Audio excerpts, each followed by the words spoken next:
Parents. He went to school at Sabaha, then to Benghazi University. Good morning. This is a Different Perspectives. I'm Paul Ndiho. Today, Libya is confronting the final chapter of a dynasty that ruled for more than 4 decades. Saif al-Islam Gaddafi is dead. Libyan sources said that he was killed yesterday in Zintan after gunmen disabled his security system and carried out a targeted attack.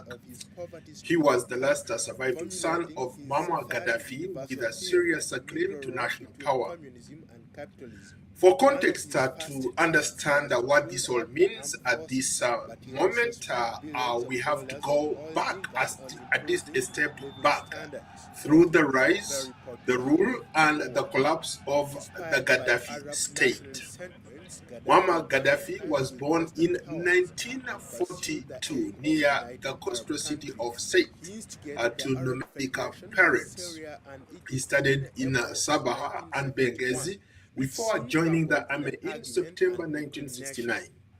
He ruled a group of junior officers in a bloodless coup that overthrew King Idris, Libya's first post-independent ruler.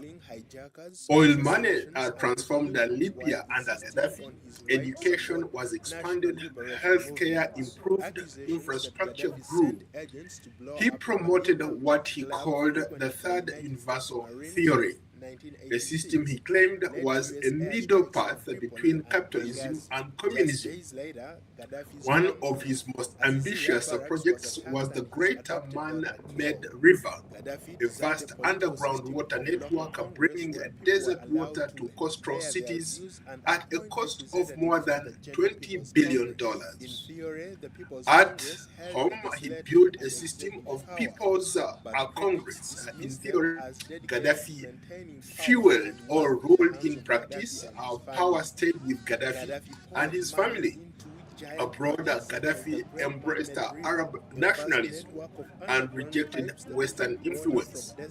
Relations with the United States collapsed in the 1980s after Libya was accused of supporting military attacks, including a 1986 bombing of a Berlin nightclub used by U.S. soldiers.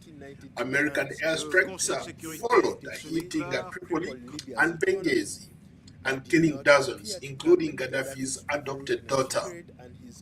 In the 1990s, UN sanctions crippled Libya's economy after the Lockerbie bombing in Scotland that killed 270 people. Libya later accepted civil responsibility and paid compensation to the victims of families. A dramatic shift came in 2003.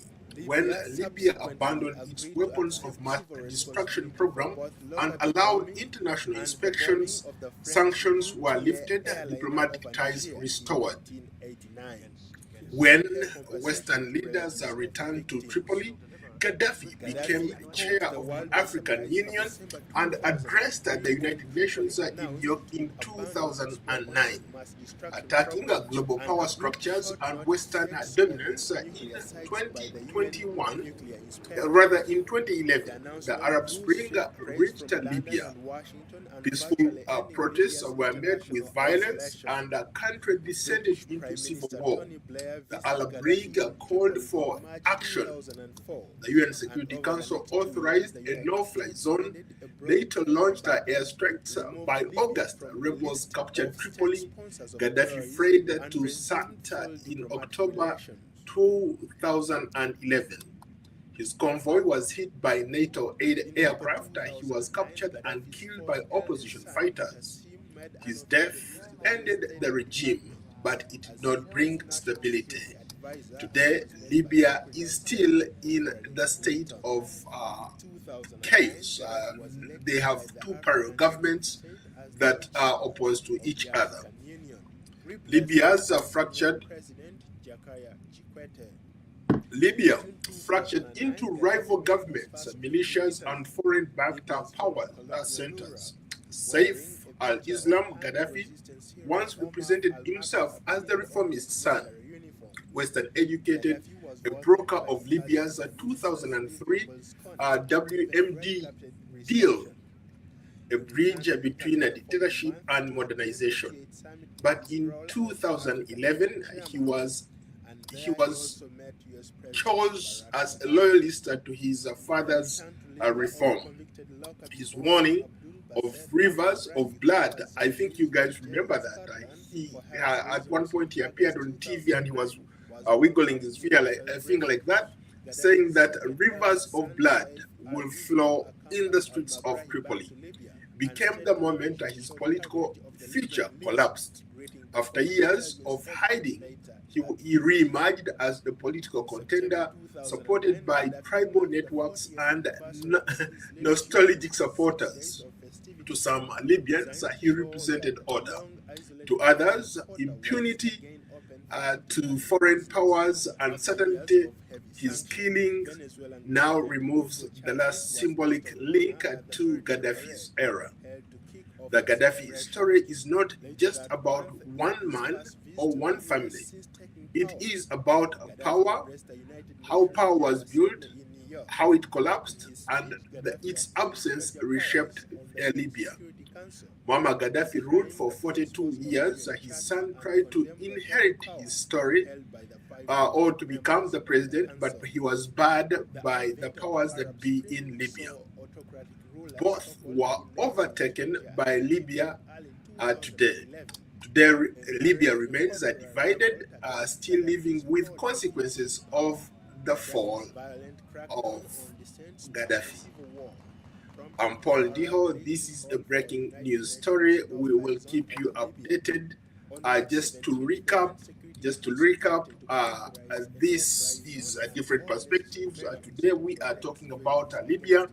It looks like the last standing person in Gaddafi's family, Saif al-Islam Gaddafi, has been killed.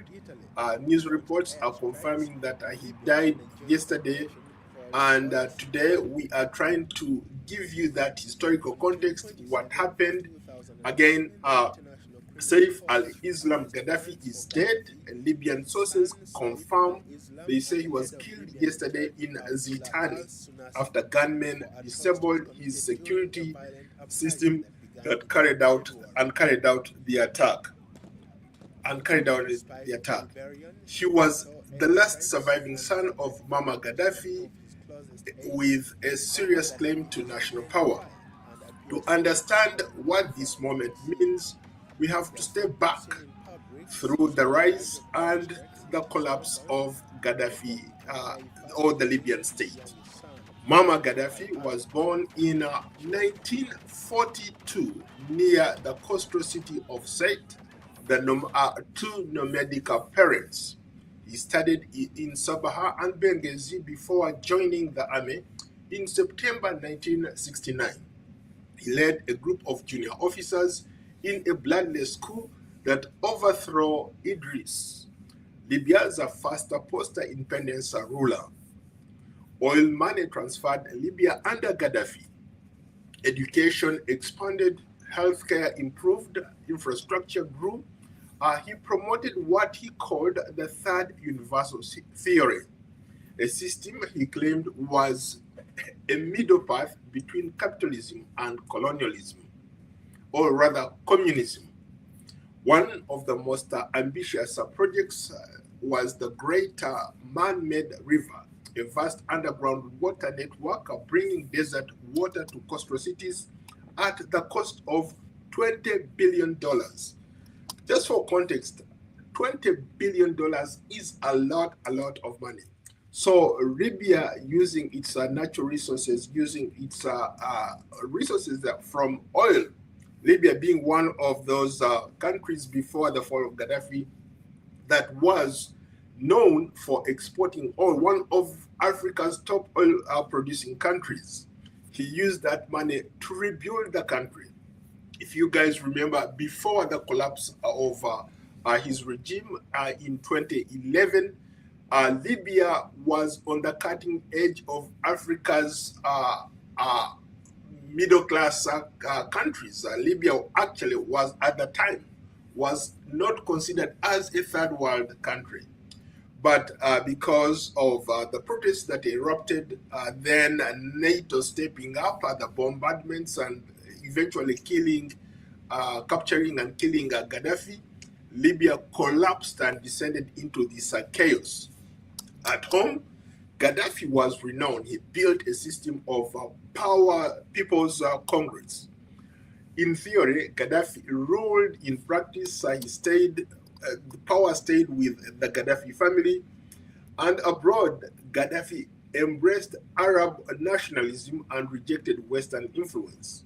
Relations with the United States collapsed in the 1980s after Libya was accused of supporting militant attacks, including a 1986 bombing of a Berlin nightclub used by US soldiers. What ensued later was the American airstrikes that hit Tripoli and Benghazi, killing dozens and hundreds of people, including Gaddafi's adopted daughter. At the time, the Americans wanted to assassinate him, but somehow he miraculously escaped. In the 1990s, the UN sanctions crippled Libya's economy after the Lockerbie bombing in Scotland that killed 270 people. Libya later accepted responsibility and paid compensation to the victim of those families. A dramatic shift came in 2003 when Libya abandoned its weapons of mass destruction. For some of you who have followed Libya very closely, you remember that was a very contentious issue. The entire Western world wanted Libya to dismantle its weapons of mass destruction. There was all sorts of accusations, and Libya decided to get rid of that program in exchange for it being recognized by the West and other, international bodies. When Libya abandoned its weapons of mass destruction programs and allowed international inspections, sanctions were lifted, diplomatic ties were restored. Gaddafi and other Libyan players started flying all over the world. I remember him going to Italy, coming to the United Nations, where he gave that speech. He spoke for hours and tore the UN Charter. I don't know if you guys remember that, but it was very significant in the sense that he had not been invited to the UN General Assembly for a very long time. Once he came, he showed up. I remember no hotel wanted even to give him accommodation, but the current US President, Donald Trump, actually allowed him to put a tent at one of his properties in New York. That was a remarkable thing for then Libyan President Muammar Gaddafi coming to UN and terrorizing them. He literally tore the UN Charter in front of the world leaders. What a moment back then. For context, Western leaders returned to Tripoli. Gaddafi became the chair of the African Union. I remember both US Secretaries of State, Condoleezza Rice, Hillary Clinton, all embracing these Libyan guys. They embraced Saif al-Islam. I think Saif al-Islam at one point was the Libyan Secretary of State, and other dignitaries came into Washington. I remember covering that event at the State Department. It was quite an experience. So, attacking global power structures and Western dominance. In 2011, the Arab Spring arrived. You remember that. It started out in Tunisia when this young man, Bouazizi, the guy who burnt himself and set himself on fire, that led to the Arab Spring, that led to the overthrow of Ben Ali, then Hosni Mubarak, then of course Muammar Gaddafi, and across in Syria as well. We had the war that started and eventually led to the fall of the Assad regime, which just happened maybe about a year ago. But this has been in the making, at least for the last maybe I would say since 2011, at least more than 13 years. This has been going on. So back then, peaceful protests were met with violence. I remember Saif al-Islam going all over television and talking about how these people are, him and his father equated the people of Libya to cockroaches. They said they were going to come and kill these cockroaches.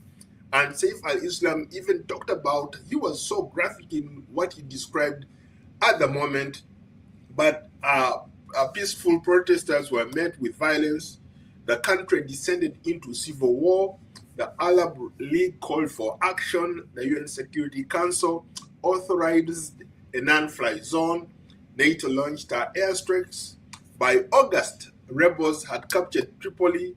Gaddafi fled to Sirte in October 2011.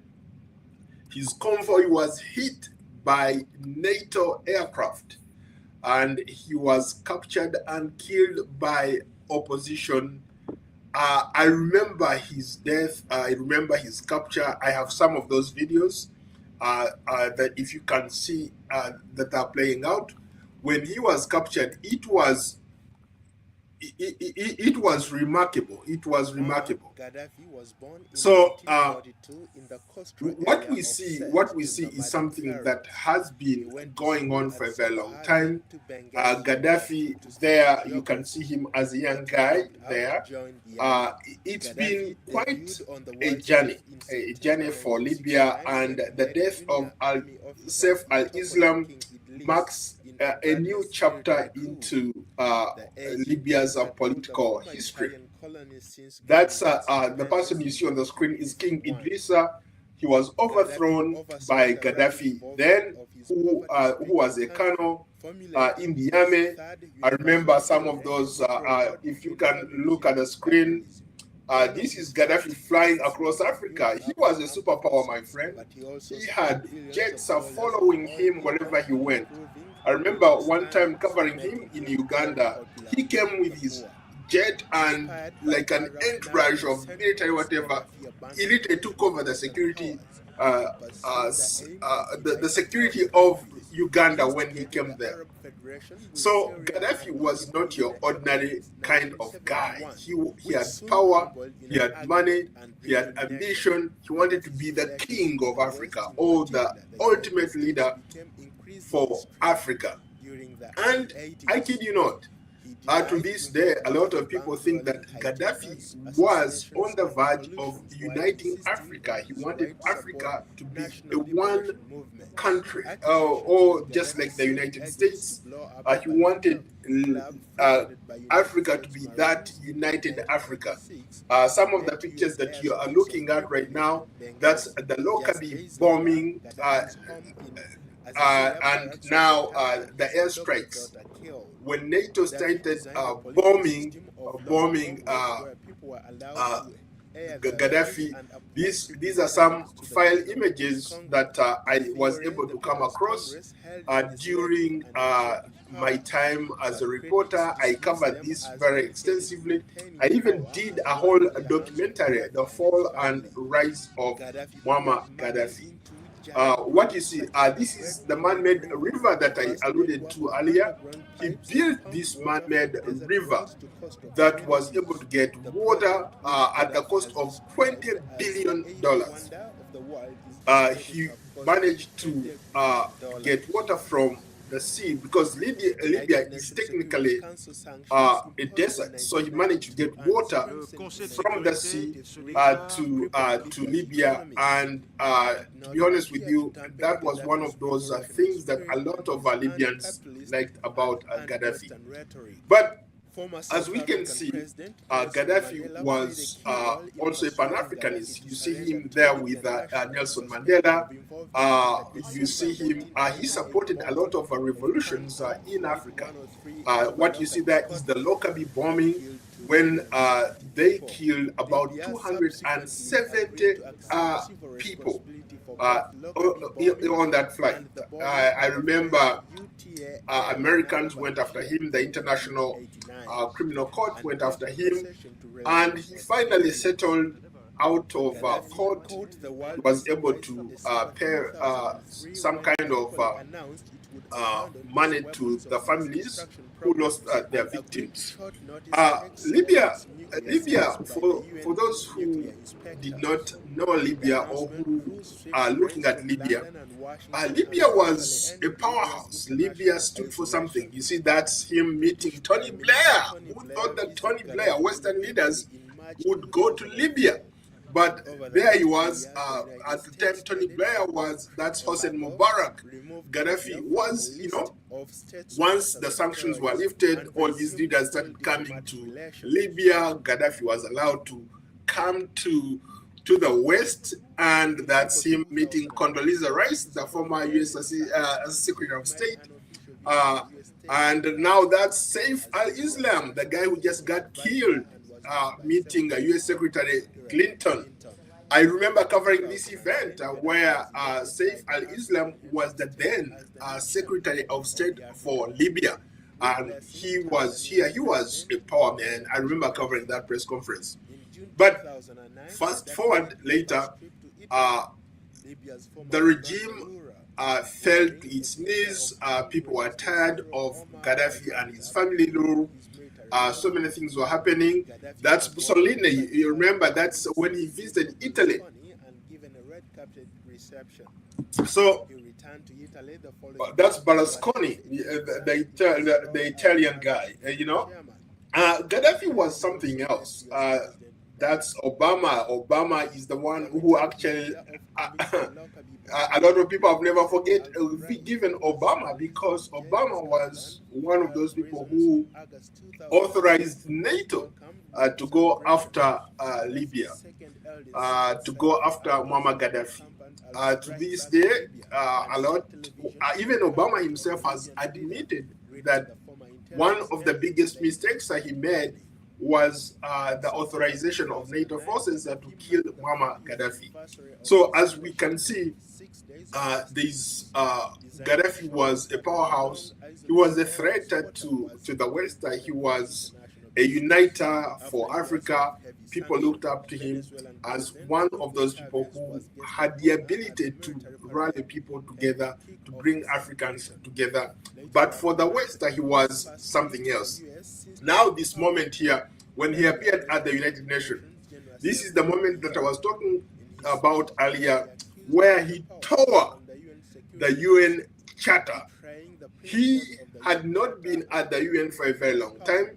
The day he showed up, you see that? He grabbed it, he threw it, and he tore it in pieces. That was something that the West did not like. His behavior that day pretty much determined how he would end up. Now, fast forward, there are protests in Libya.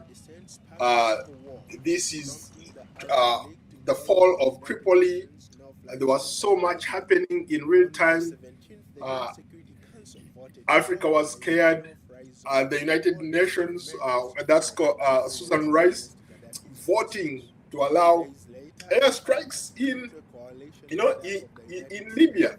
So what you see there is, I wanted to just give some historical context, a historical background of what really happened once Gaddafi fell.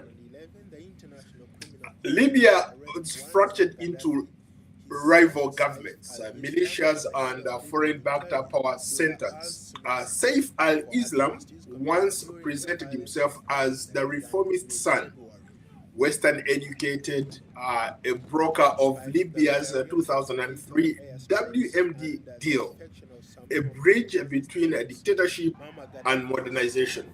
But in 2011 rather, he chose royalty or to his father's over reform. He warned, I remember him warning of rivers of blood becoming the moment his political future collapsed. After years in hiding, he reimagined as a political contender, and I remember him being supported by some of the tribal networks of people who are loyal to his father, the nostalgic supporters who had depended on his father for survival. So he had a lot of those people who wanted him, who are backing him to become one of the political players. In fact, he tried to run after his trial. He tried to run for Libyan president, but he was barred from running. He was wanted by the International Criminal Court, or ISIS, and now I don't know what will happen if he will be tried posthumously. But this shows that the passing of Saif al-Islam is an end of an era, an end of a chapter. I think Libya is gonna, maybe this could be the beginning of also of maybe Libya coming together, because you've had these fractured governments or parent governments that have been fighting for the control of Libya. You have one in Tripoli, a government in Tripoli, then you have another government in Benghazi. So there is a lot at stake right now. Of course, to others, Saif al-Islam represented impunity. To foreigners, he represented uncertainty. His killing now removed that lesser symbolic link to the Gaddafi era. The Gaddafi story is not just about one man or one family. It's about how power was built, how it collapsed, and how its absence reshaped Libya. Muammar Gaddafi ruled for 42 years. His son tried to inherit his history. Both were overtaken by events. Libya today remains divided, still living with the consequences of the fall of his father, or the Libya or the Gaddafi regime. Again, this is a breaking news story. I'm Paul Diho. This is Different Perspectives. We'll keep you updated and until as we learn of the latest developments. But so far, this is what's going on. So many things have happened, and I kid you not, this could be the beginning of a new chapter in Libya. Gaddafi is something else. The Libyans have been rocked by violence from all corners since the fall of Gaddafi. But what is important is to make sure that some of this stuff is taken into account. There are some things that Gaddafi did for Libya, Gaddafi did for Africa, that to this day, a lot of people look at it and say, wow, he was a reformer, he did so much for his country. I remember in the early 2000s on one of those assignments going to Libya, and I was remarkably impressed by how, for example, Tripoli looked, the roads, the hospitals. I mean, there was something different about Libya. Tripoli was a modern city. Benghazi was a modern city. Saif, Gaddafi's birthplace was these remarkable places to visit. I mean, Libya subsequently since the collapse of the regime, Libya has remained at best in a state of war. So you can imagine people killed, NATO killed Gaddafi, the country descended into chaos. Today, his son is dead. I think he was the last surviving son. Every member of Gaddafi's family is gone, is dead. But what does this say about longevity or those leaders who stay in power for a very long time? Maybe this could be also an example of if you allow transitions, if you allow,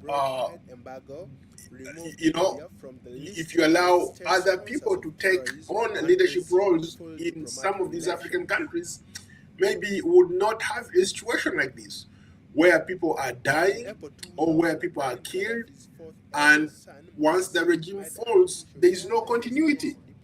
Everybody thought that Saif al-Islam Gaddafi would be the heir. He was the heir apparent for his father. But Libyans did not see it that way. Libyans did not like him when, especially after he went on record trying to equate his fellow Libyans as cockroaches. He used some very, very bad language.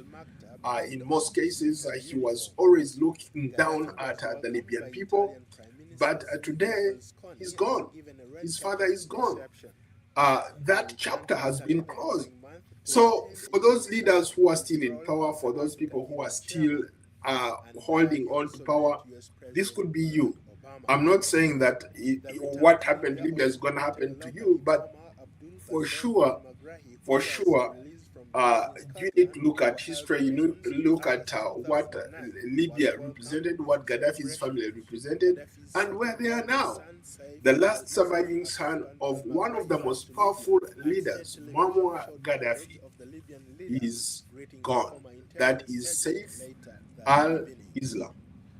News reports confirm that he has died. He was killed yesterday in Zintan, and this is end of a chapter.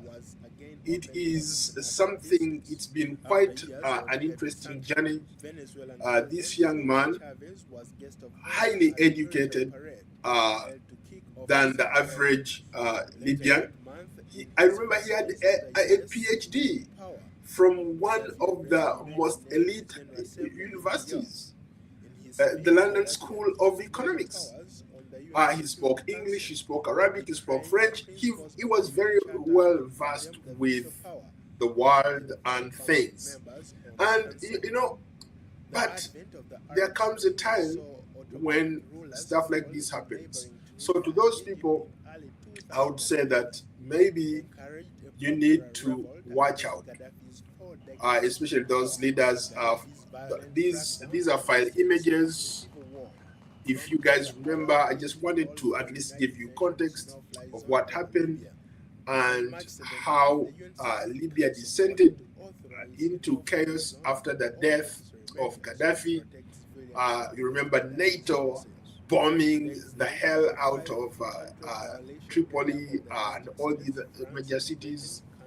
Libya at one point was like the superpower in Africa. But since then, it has descended into chaos. And there is not a single government. Saif al-Islam is dead. I mean, what a remarkable end of a chapter. This has been, Saif al-Islam has been one of those people who was seen as a potential heir or leader for Libya. These are pictures that you see when they captured Gaddafi. That's him. That's his father being captured. I remember this moment very, very well. It was quite something.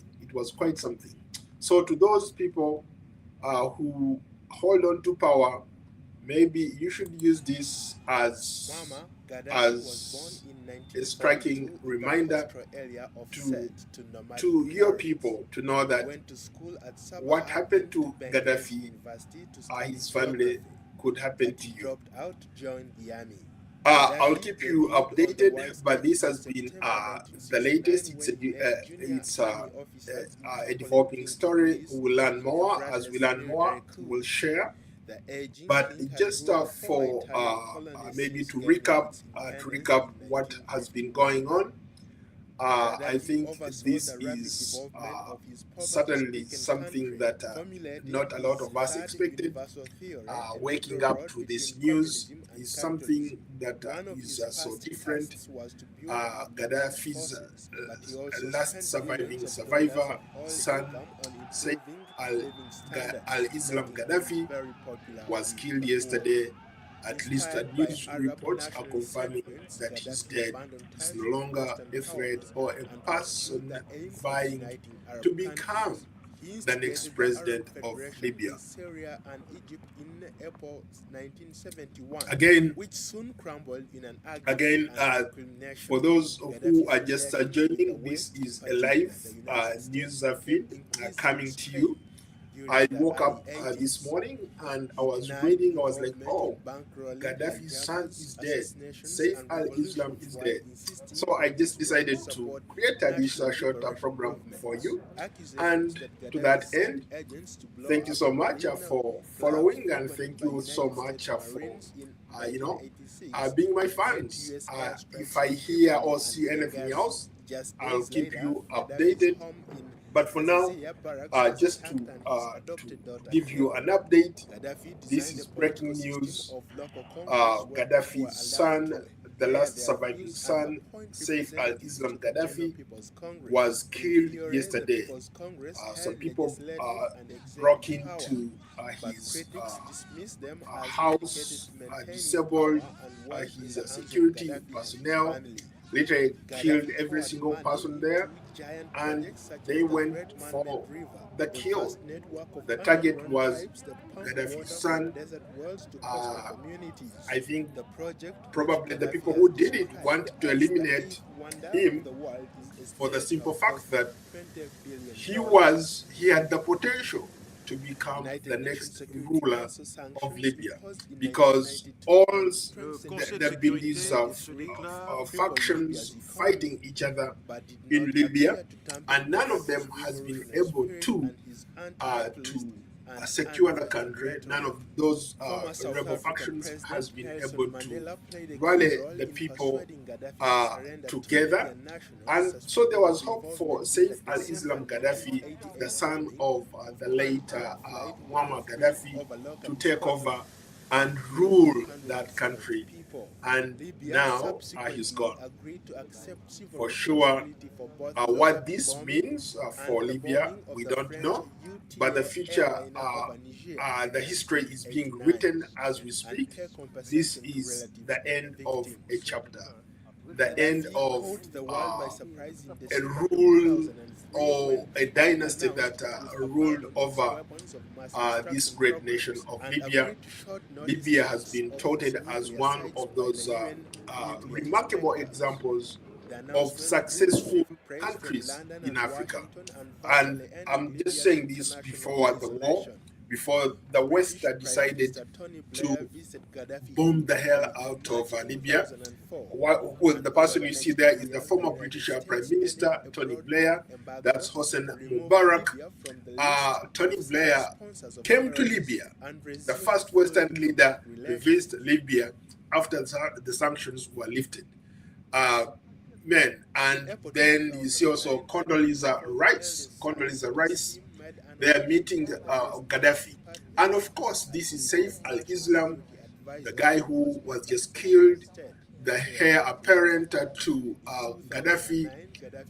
Gaddafi was something else. Like him or hate him, He was a remarkable example of what Africa can do, what African leaders can do if they don't swindle the resources of their countries.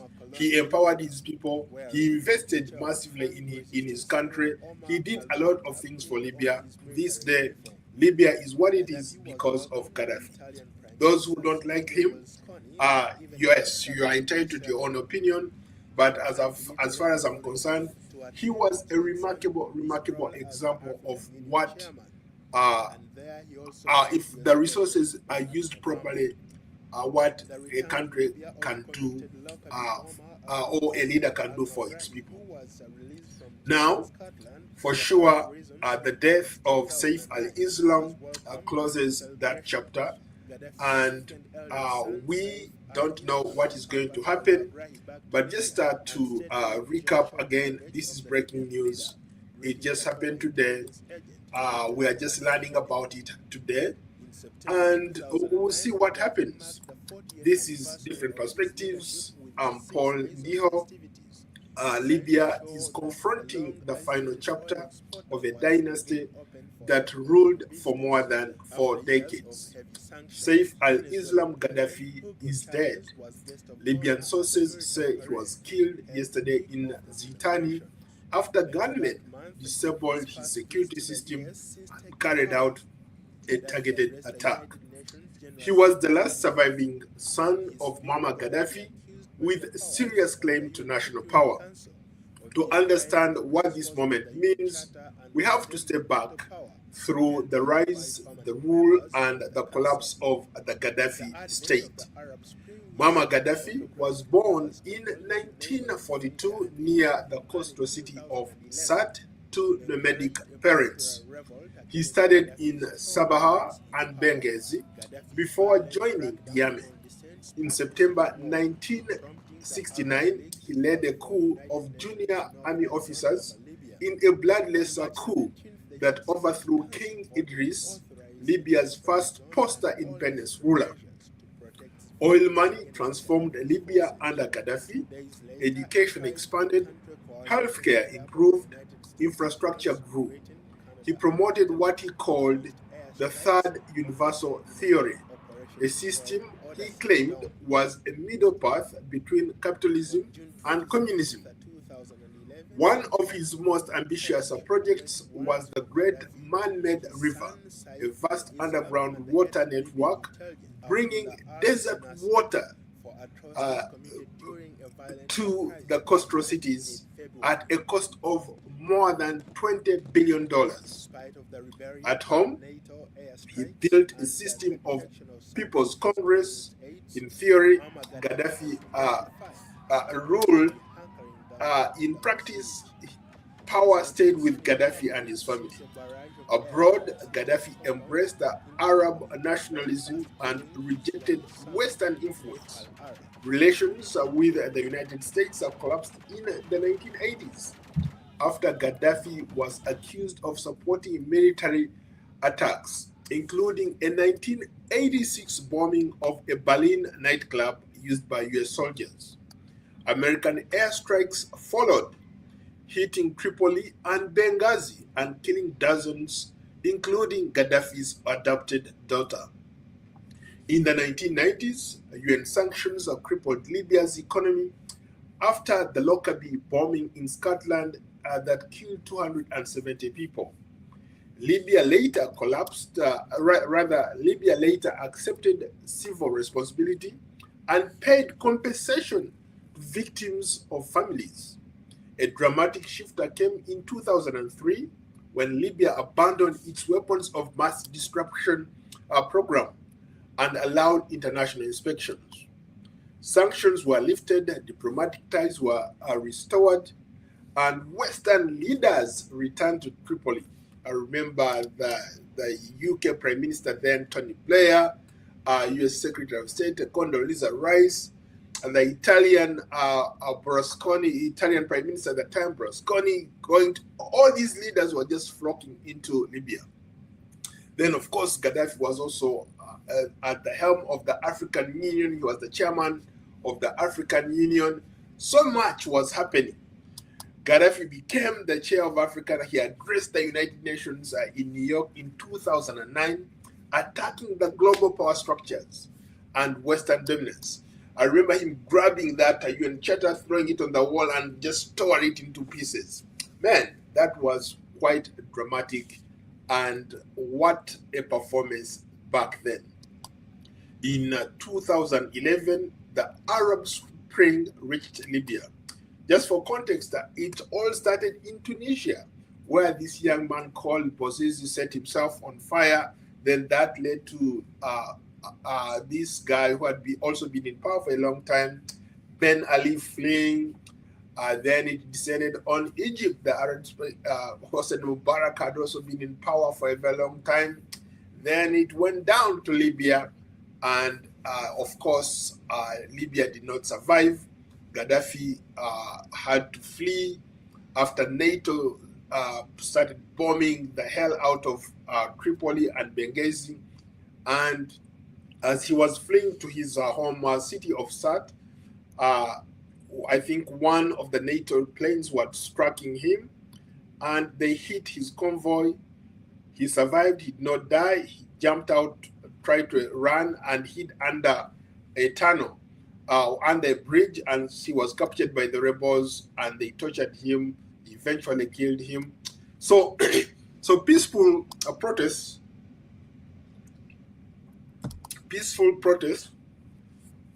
were met with violence. The country descended into civil war.